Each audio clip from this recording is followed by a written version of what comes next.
Qual rumo tomou Ismael, filho de Abraão?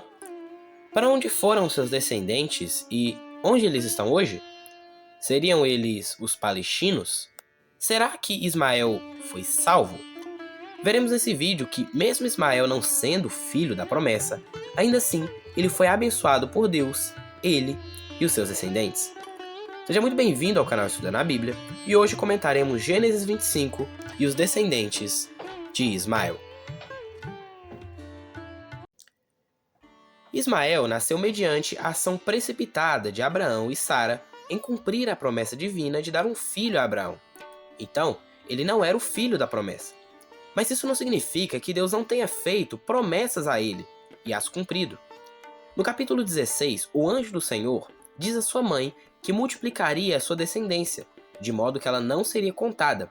Promessa que também se repete no capítulo 21, ao Abraão mandar o seu filho e Agar embora, mostrando que a promessa de Deus não havia sido anulada.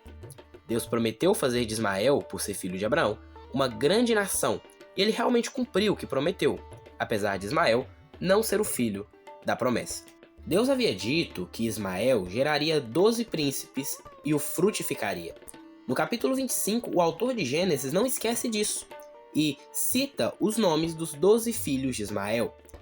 A tradição judaica interpreta os 12 filhos de Ismael como um paralelo com os 12 filhos de Jacó, para que os ismaelitas não dissessem que foram desfavorecidos em relação aos seus irmãos.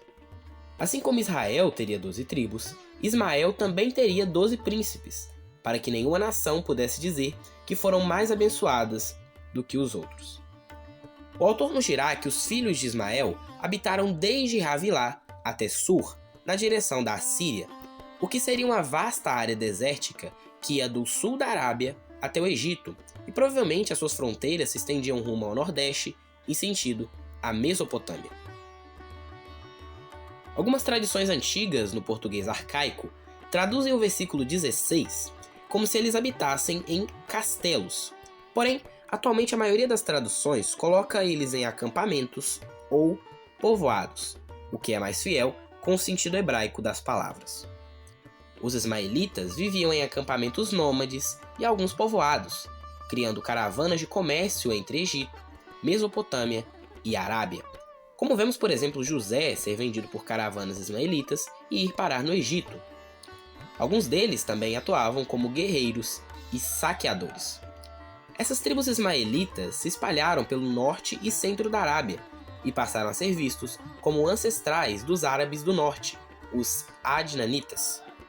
Assim, os ismaelitas serviram como o tronco ancestral de várias confederações tribais, incluindo as tribos de Dumat el-Jandal, um oásis no norte da Arábia Saudita, que ecoa o nome de Dumá, o sexto filho de Ismael, e também os Quedaritas, uma confederação tribal árabe poderosa que dominou o norte da Arábia entre os séculos 8 a 5 a.C.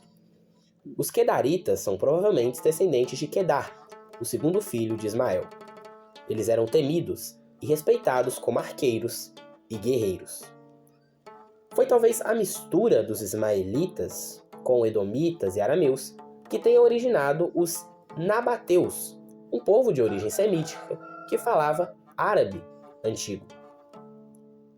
Não há dúvida de que os nabateus faziam parte do amplo mundo étnico-linguístico árabe, originários de tribos do norte da Arábia e da Síria.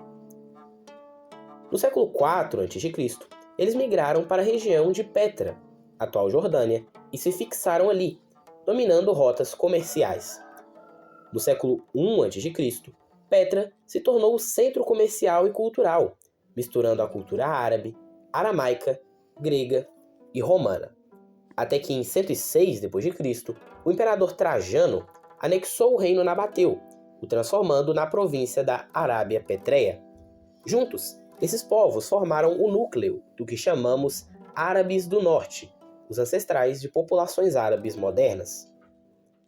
Maomé, o profeta do Islã, era árabe do norte e considerado ismaelita na tradição árabe.